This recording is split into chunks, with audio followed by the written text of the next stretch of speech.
So now we'll do some discussion about the Helmholtz free energy F. So we have seen that delta W is less or equals to Fi minus Fa. Okay. See, we have seen that delta W is less or equals to minus delta F, and which is gives us delta W is equal to Fi minus Ff. Okay, because delta F is Ff minus Fi, and with a negative sign in the front it will be Fi minus Ff. Now Ff minus Fi, delta F is the change in the free energy F in the process I2F, the Helmholtz free energy F in the process I2F. So therefore delta W is less or equals to minus delta F. So delta W is the work done in the process, whereas this minus delta F means the decrease in Helmholtz free energy. Okay, so it means that the work done by a system in an isothermal process, because we have defined the Helmholtz free energy starting from a isothermal process, right?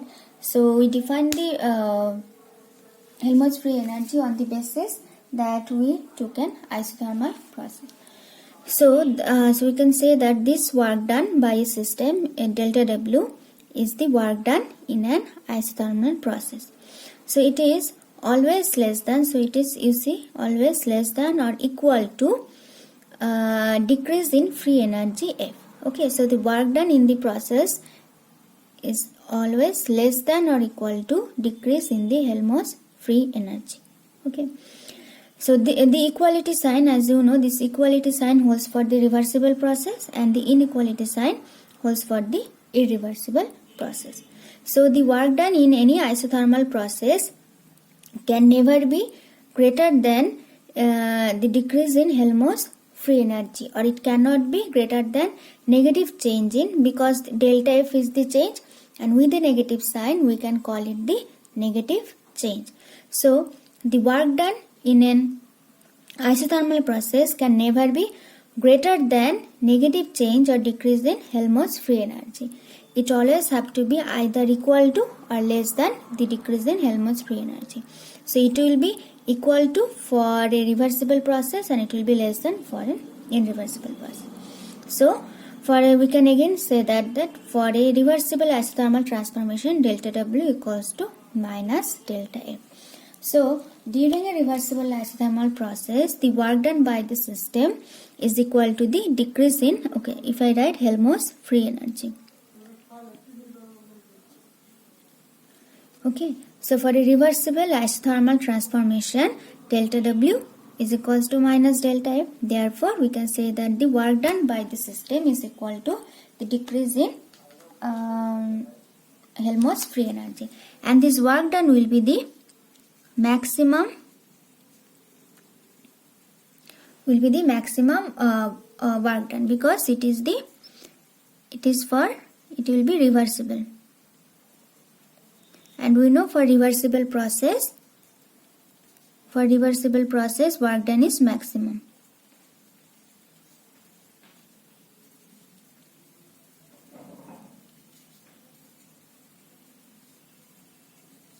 So we can say that the maximum amount of work done by a system during a isothermal process will be equal to the decrease in Helmholtz free energy. Okay, so the maximum amount of work done by a system will be equal to decrease in Helmholtz free energy, and it has to be reversible, because we know the maximum amount of work done can be obtained for a reversible process, not for an irreversible process. So now what is the significance of this Helmholtz free energy as thermodynamic potential? Means, why do you call this Helmholtz free energy a thermodynamic potential? So we have seen that for an isothermal process, delta W is less than Fi minus Ff, where Fi is the Helmholtz free energy for the of the initial state, and Ff is the Helmholtz free energy for the final state, and delta W is the work done during that process. Now, so this process is already isothermal, that is throughout the process the temperature is constant. Okay, now if the process is also isochoric, means there is no change in volume during the process, then this work done will also be 0, because we know delta W is P delta V. Now if V is constant, then delta V will be 0 and delta W will be 0. Okay, so if the process is isothermal, okay, along with isochoric along with isothermal, then delta W is 0. So if we put delta W equals to 0 in this equation, so we get 0, so delta W is 0, so on the left hand side it will be 0 less or equals to Fi minus Ff. Okay, now if we bring this Ff on the left hand side, we will have Ff is less or equals to Fi. So if I remember that what is Ff, it is the Helmholtz free energy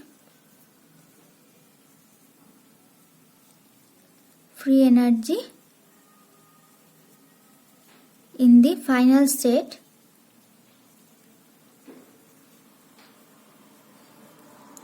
and Fi is the Helmholtz free energy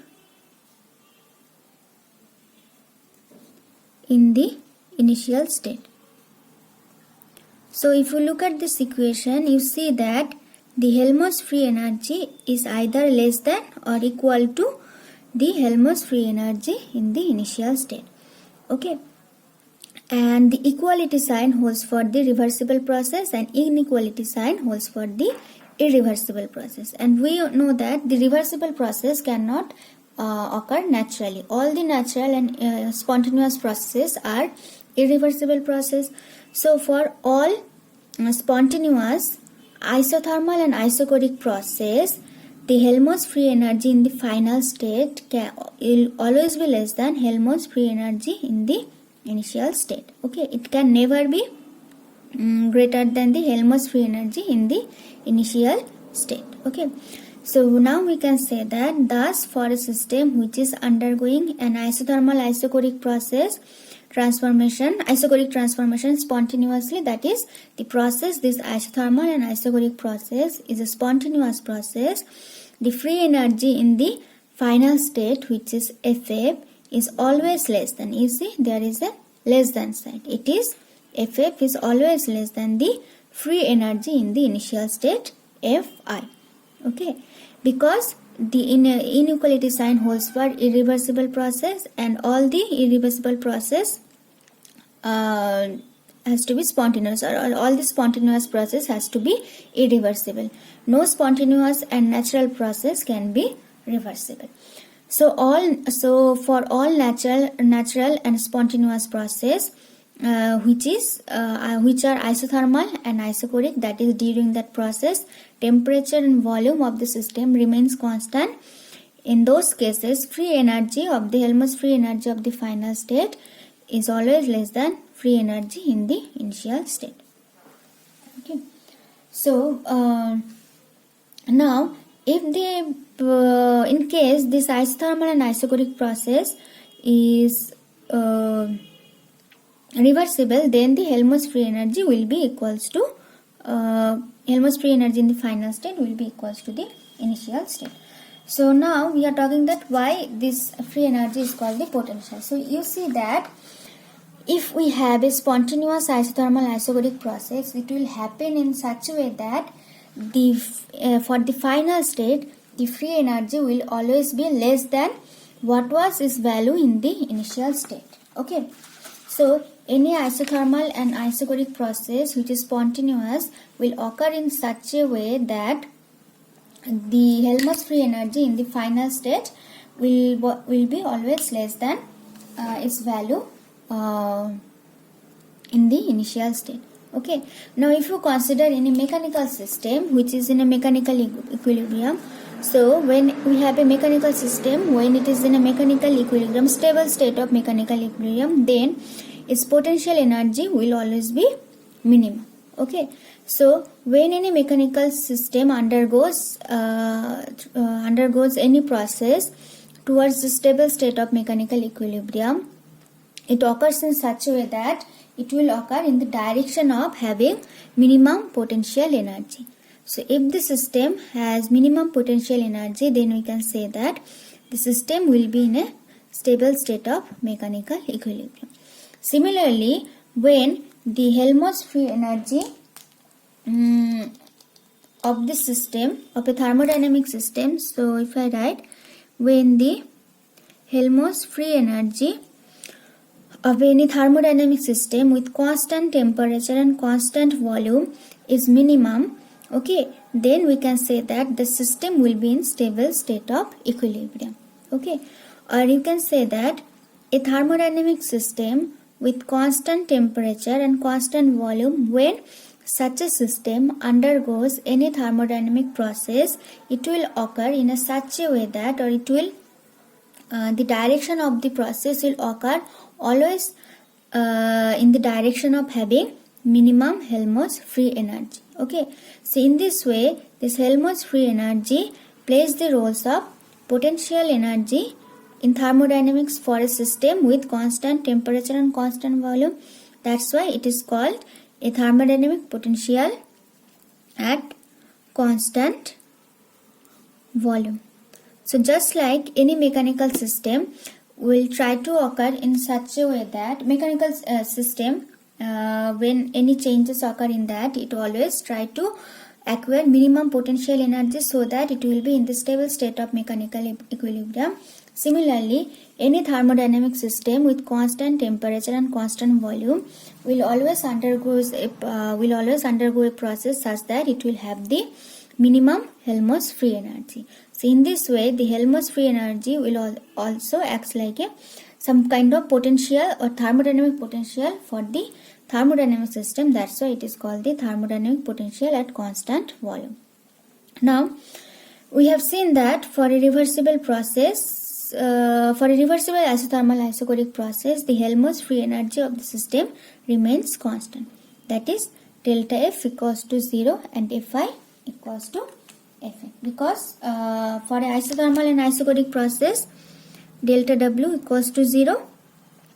So the delta F equals to delta W will be equals to 0 because we know equality sign holds for the reversible process, or Fi equals to F. So if any isothermal and isochoric process is reversible, there will be no change in Helmholtz free energy. It will remain constant. Okay.